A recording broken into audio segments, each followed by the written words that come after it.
everybody. Oh, am I on? Hello, everybody. Welcome to the panel on going over what we have learned from DeFi in the past year. We've got some awesome panelists who are going to be joining me. We've got Steve from Pwn or Own or however you want to call this protocol. Pwn is a protocol for peer-to-peer loans against NFTs and other collaterals, things like that. We've got Tina. Tina is from Element, which is a marketplace for fixed and variable rate loans, or fixed and variable rate assets, products, whatever. And we've got Fran from Superfluid. If you don't know Superfluid, it is a powerful primitive for streaming any kind of digital asset. And finally, Lucas from Maple is here. Maple is a marketplace for institutional capital on chain. So welcome, guys. We've been trying to figure out, we don't have like comfy sofas or couches, so I think we can just stand, or we're in Eastern Europe, so we could do some like squats. I don't know if that sounds good. Sounds good. It's the first challenge. Nice and comfy, no? There we go. Yeah, I'm in. There we go. We'll see who's the last one. Oh, that's not a squat. That's a pretzel. It's a pretzel. Okay, not real Slavs. To kick this off, I want to ask you guys. Again, it's been like a really crazy last year and a half in SoCal. All right, mission cancelled. We tried. So it's been a crazy time in DeFi and crypto over the last year and a half. So like looking backwards, what do you guys think are some of the biggest learnings that we can take from everything that's transpired? All right, sounds good. Do I need to do anything about my mic, or no? You can probably hear me. The lesson number one that I would say, which was also partially included in my talk yesterday in the Institute of Crypto Anarchy, in my opinion at least. Oh, we got the chess finally. Nice. All right, problem solved. Well, my lesson learned number one is to fuck incentives. Fuck over engineered yield farming. Because it breaks the system. It kind of doesn't really help much with the adoption at all, and it just kind of incentivizes capital flowing back and forth without really creating any true innovation that would like help us reach the mainstream audience, I guess. What about you, Tina? Yeah, so I think this cycle, we saw a lot of projects that were really unsustainable. They didn't have product market fit. They weren't sustainable for the ecosystem long term. And now I think that this will cause us to reflect and bear and work on protocols, specifically DeFi protocols that are more composable and modular, and that actually have revenue models and product market fit that isn't just shilling tokens and users. So I'm personally excited for that because I think that's so much more sustainable for our ecosystem. Absolutely. What an insane thought, right? To have actual users. Yeah, not just shilling tokens. Yeah, I'm mostly agreeing. I'd say it's exciting to see how greed is so powerful in propelling forward an ecosystem, but at the same time, it's given us 2 years of funding to build real stuff, right? So now the greed is going to evaporate for a while, but all the stuff that we've built stays, and that's very exciting. A lot of people in this room probably are, benefiting from other people's greed in this regard, and that's, let's hope greed never disappears. It's very unlikely it would, but there will be a couple of years of building now, which is exciting. Yeah, I do want to echo what was said before. I am sort of secretly looking forward to the bear market to, sort out all the scammers and just let the real value providing projects remain. A couple things I do want to mention though, like opportunities for us to improve is still first-time user UX. This bull market was a big opportunity for me to introduce crypto to my friends, and it was still a pretty difficult experience I found to onboard them. So that's like another big thing that we can focus on. And another thing that came out of this bull market was a lot of institutional interest and adoption. So I think this is another opportunity for us to like really legitimize the industry and start to talk to institutions more and get all of that value. Cool. Sounds like there's some agreement that, the coming bear market or current bear market will kind of flush out some of the noise, the low quality stuff, and hopefully kind of make room for the good projects. So Even last time, the best products were built during the last bear market, and now they are thriving. So I'm really looking forward to that as well. Yeah, and I'm really looking forward to see what you guys have built, because I've seen some pretty incredible projects there. You guys rock. So yeah, let's build now. Yeah, for sure. I mean, this ETH Prague has been amazing, and it reminds me of the last bear market hackathons when like nobody cared about crypto, but you come to these events and like the energy was still great, and people were building the Uniswaps and the Aves of the world. That flash forward a couple of years, people started to notice like, wow, they built some cool stuff. So, yeah, I mean, I think you guys covered this a little bit, but are there any other things that you think have been really limiting to DeFi in kind of getting adoption? Well, I mean, I guess the whole topic of centralizing some aspects of the ecosystem. I mean, there was a really good article fairly recently, you could say, on Twitter. I just forgot the name of the author, but it was like essentially a criticism of reliance on like third parties, and like the fact that even though the protocols are being built in, let's say, the DeFi spirit, we're still relying on like just a few pieces of centralized infrastructure in general. So I guess what we could really focus on in like the next wave is to figure out kind of like being very honest with whatever you guys are building and saying, all right, are we like really aligned with the spirit of DeFi, and then are we gonna run our own node? Are we gonna decentralize the rest of the infrastructure as well? Which might of course mean that our target market is a bit more niche. It might be a few large users rather than the mainstream.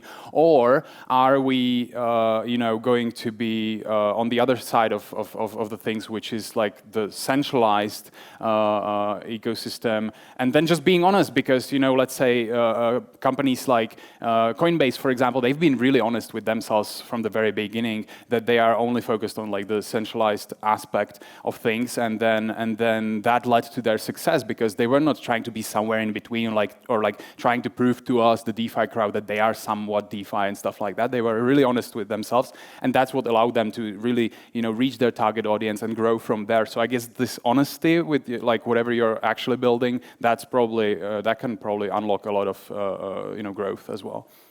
Sure. Yeah. So I think on a more granular level, lack of education. I think a lot of people, especially in DeFi, we have retail users or users that want to come into the space and don't understand a lot of the abstract concepts or primitives. The poor UX that everyone knows about in this room and is notorious for in DeFi specifically. And kind of what Lucas started to articulate, which is like the lack of institutional on-ramp, because I think that will bring a lot of mainstream adoption for institutions and banks within the industry, and that kind of gives us credibility to retail users as well. So I think there's so much that we can improve on, but that's kind of the scope. Yeah, I would generally say we've focused a lot on certain products until now, right? If you look back at DeFi, ultimately it's swapping, leverage, and yields. Right? That's pretty much sums up 95% of the market. And I think not everybody needs that, right? So I'd say the main hurdle for adoption is building stuff people need. And so far, we've been so focused in the bull market to just maximize yields that we've left aside a lot of actually, useful things that more people in the world need, right? Not everybody needs to trade Dogecoin, right? It's not like a, basic human need. Might disagree, yeah. Yeah, some people will disagree with me, Elon Musk, among other people, right? But I would argue there's a lot of useful financial products that we haven't even scratched the surface of. And obviously, we're here with people like Maple who are, building actually, very, very useful stuff even, and they were doing it during the bull market. But they're an outlier, right? Like 95% of DeFi was just yield farming. And that's an opportunity in the bear market, right? In a bear market, you're just building, nobody has adoption anyway.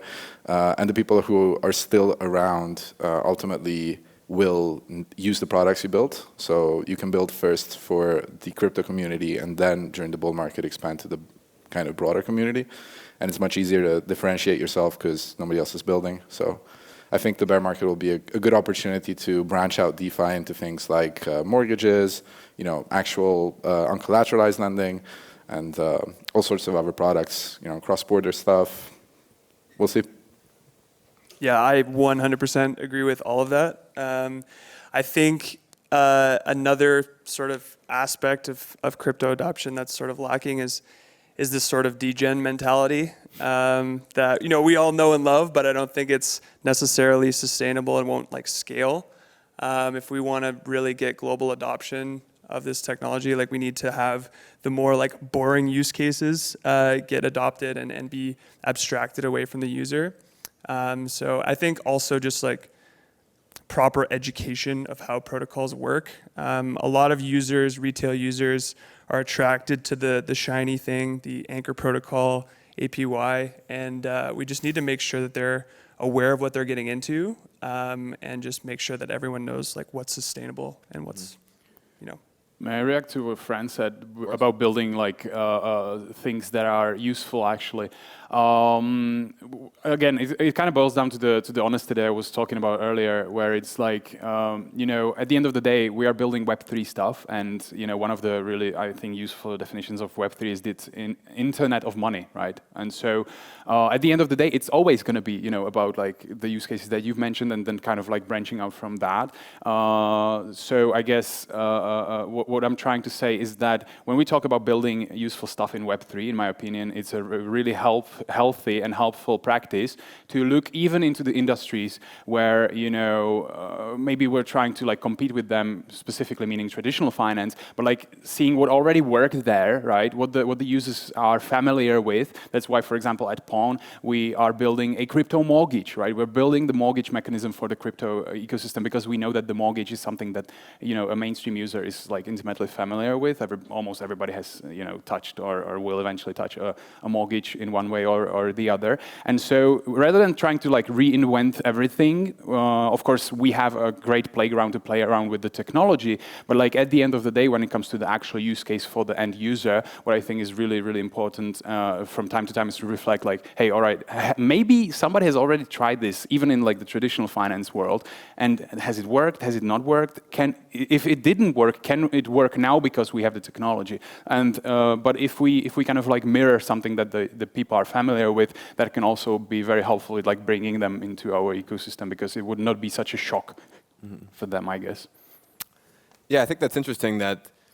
For sure, it would be we would, I think, all love a world where you can get your mortgage, you can do a lot of the things that we do in the real world traditional financial system on DeFi. But today, like a lot of the things that are being used on blockchain, some of the use cases that have really emerged are things like NFTs. We're seeing some more blockchain gaming, things like that. How do you think DeFi can kind of embrace or interact with those other use cases, those other digital assets that are becoming more popular and valuable on blockchains? You guys want to start? I always start, so. So can I start as the only DeFi protocol that has NFTs? Sure. No, I'm kidding. But I think it's super interesting because right now in DeFi, we only allow users and institutions that are utilizing DeFi protocols to see themselves at the face of portfolio numbers. And what I really like about gaming and NFTs moving into the space is that it's ways for retail users and mass institutions to see themselves and their usage of the protocol in NFTs through different identity layers. And there's ways that we could gamify protocols that aren't in a way that's malicious to the users, but that makes utilizing a DeFi protocol fun. And I think one of my favorite protocols that does this is Premia Finance. They're like an options protocol, and they have a UI that kind of interchanges as the user like continuously uses it. So based on their actions, but there's so many cool things that could be done. Element recently launched an Alphiverse project, and one of the things we learned about it was we had 10,000 PHP NFTs, and within 72 hours, 6,000 people claimed them in an incentive for governance power claim. So it's really cool. I think that DeFi protocols should be experimenting much, much more with gaming and NFTs, and it's a really cool way to allow DeFi users, specifically retail users, to see themselves in the protocol past their portfolio balance. I'll follow up with just one sentence because I was, and a lot of people here have probably also been to DEF Connect in Amsterdam, and there was kind of like the DeFi track and the NFT track, and at least how it felt to me was like as if those were two separate conferences, and I think we need to figure out a way of like cooperation in between those much more than it is now. I've definitely noticed the same thing. Like a lot of the conferences I've been, they're very different types of people, they're very different types of projects, and there's not a ton that are kind of bridging that gap. I'm extremely excited about NFTs in general and bringing them into DeFi even more. I think it's still early though, right? You don't see that many DeFi financialization plays yet. Obviously, PWN is one option, right? But there's no huge liquidity in these products at the moment. I think one of the reasons is the limitations of the ERC 721 standard, right? Like to mortgage it, you need to lock it, and then it's not in your wallet anymore, so you can't brag about owning it. So it kind of doesn't. Spoiler alert: we're fixing that right now. yeah, I've heard that a few times, but it's really tricky. I mean, it's kind of a legacy contract that we're stuck with. But I think financialization of NFTs is going to be insane. Like if you imagine, some actual games that are successful and bring in millions of children, right? And then they all discover that they can lever up on their NFTs. It's going to be so much fun, Yeah, I saw a tweet this morning. I'm probably going to butcher it, but it said something like the Ethereum ecosystem isn't over-financializing everything. They're exposing the inherent financialization of everything, which I thought was super interesting. So to kind of like expand on that, like we don't even know what's going to come with NFTs and DeFi. Like it's going to be super interesting, especially with gaming. I'm super excited to see what happens there. Yeah, I don't even know what's going to happen. Because when you said your friends were kind of like coming into the space recently, were they more into DeFi or NFTs? NFTs. A lot of them came in for NFTs, but they knew, like, just me personally working in DeFi, so they got involved there. Yeah. I recently had a talk about how like NFTs can bring million or even more than million new users into DeFi, where I believe NFTs is something that anybody, especially if we now talk about the PFPs and like art collectibles and stuff like that, something that people can really easily mentally grasp, I'm like owning this picture or something like that. And then we in DeFi kind of allow them to plug that into the ecosystem and like extract the value from that, rather than just bringing them directly to DeFi and like, here's the protocol and just push buttons, I found PFPs a way easier way to explain digital ownership than crypto. It was really interesting, actually. Yeah. It's very interesting how many people have kind of skipped over. I mean, I'm super excited about DeFi. I think all of us are, and a lot of people have, I think, jumped over all that stuff and gone straight to the NFTs, which we all love NFTs too. But I think the things that attract like mainstream audiences aren't always the things that like us super nerds get excited about. I wanted to ask, and I think the context for this question has changed a bit since I wrote it yesterday, but bull markets, you have lots of protocols appearing, projects appearing, everybody's successful. When the bear market comes, you see token values drop, you see attention leave, and some projects kind of struggle to stay, keep that energy, especially independently. And sometimes we'll see some consolidation. So, kind of the examples I was thinking of was, the Frog Nation tried to kind of absorb SushiSwap. That didn't really go super well. The other one I mentioned was, the Rari Capital and the Fei protocol kind of merged into Tribe.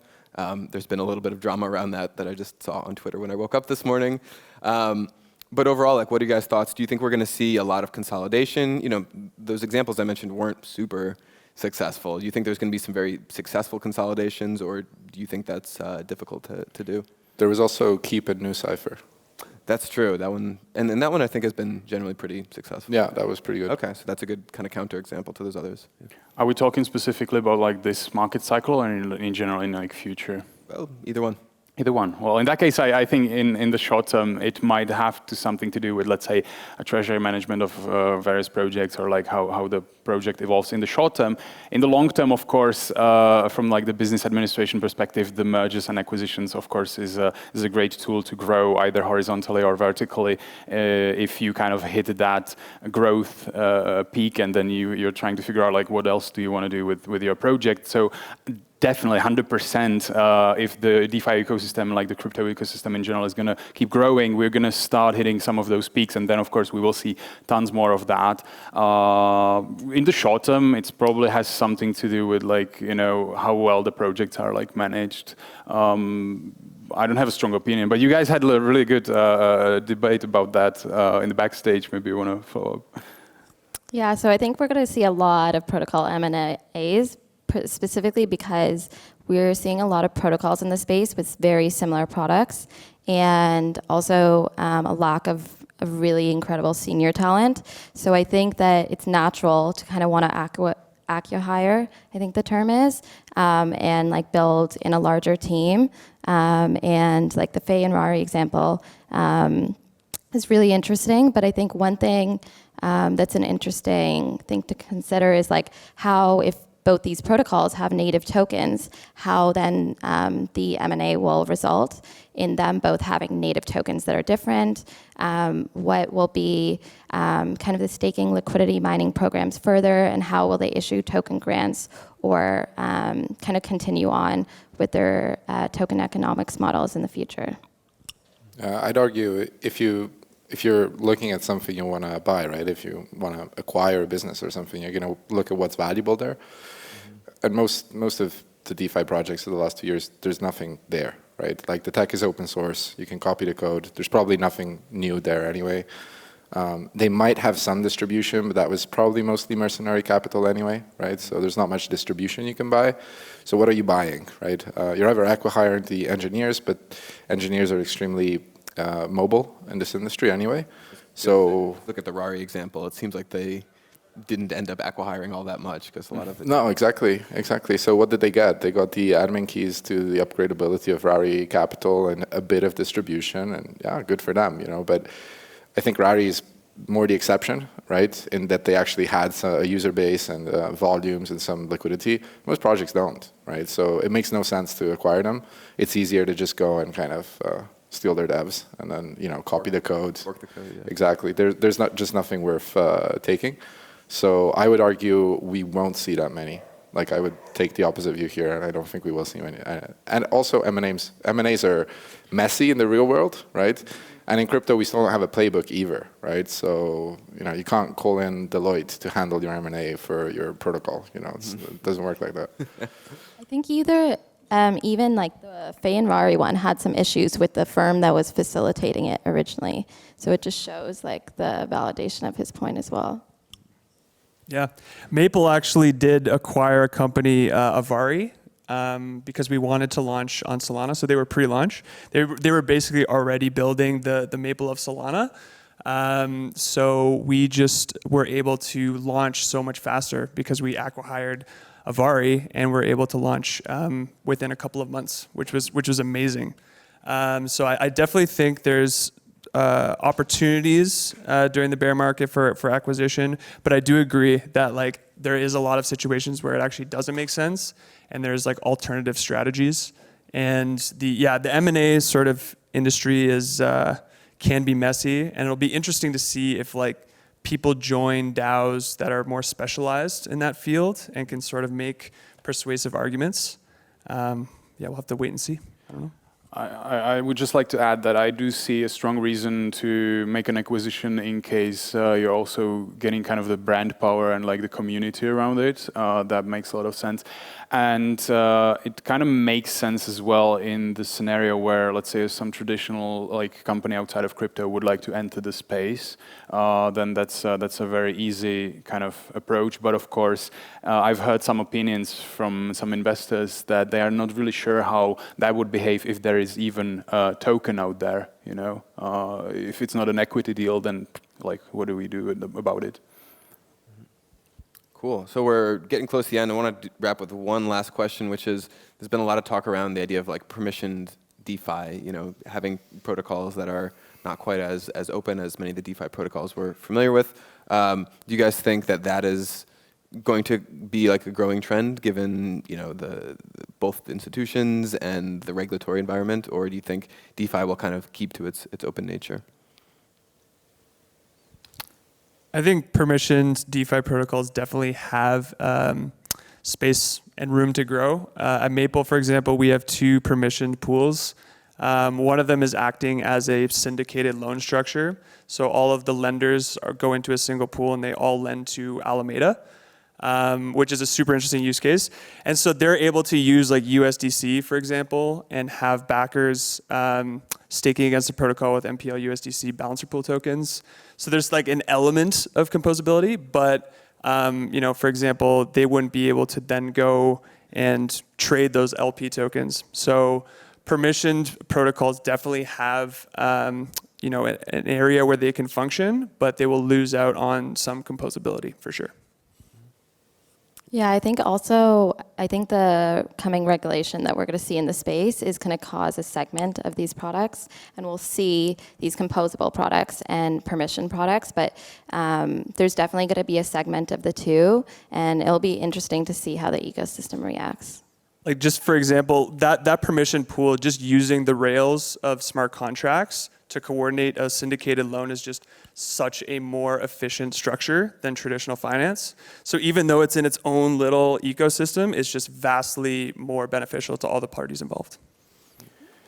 In my view, I do agree with what you said, that permission products have a market. And in my opinion, it's going to be a very important market to actually like even onboard more users from the outside. But let's please not call it DeFi, right? Because DeFi has a very strict definition, right? And one of the key pillars is the permissionless aspect of it, which we're kind of killing here. It's a financial application built on Ethereum. That's what I Good one. say. Yeah. Nice. I think without going too deep into kind of the reasons for regulation, it will always make sense for some users to not want to transact with other users, right? And that's ultimately what KYC does. It segregates users. And I think as long as protocols just create these walled gardens inside the open protocol, I'm fine with that, right? Like, oh, you want the kids to play inside the cage, put them there, let them play inside the cage. But we need the protocol to be open, because if the protocols aren't open, it's not DeFi anymore, and all the work we've done is for nothing, right? And I think there's always going to be room for open DeFi, because the world is too big for state actors to coordinate against it. And we can unite the financial rails of the world in a way that traditional finance has consistently failed to do. So there is an opportunity for open DeFi. I think we got to wrap up there, and I think that's a really awesome, optimistic take to end on. So I want to thank you guys so much for coming in and chatting about DeFi with us, and thank you guys all for joining. Thank you. My pleasure.